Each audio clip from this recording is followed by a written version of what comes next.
I'm digital meteorologist Whitney Williams in the WGN First Alert Weather Now streaming studio, and this forecast update thanks to Department Home Supply.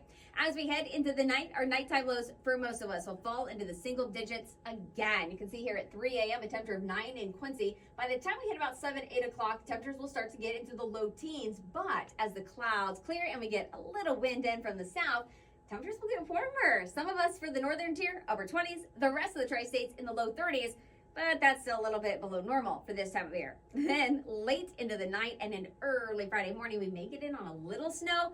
Nothing to really get that excited or worried about. But more details on that are available right now if you stream WGN First Alert Weather Now.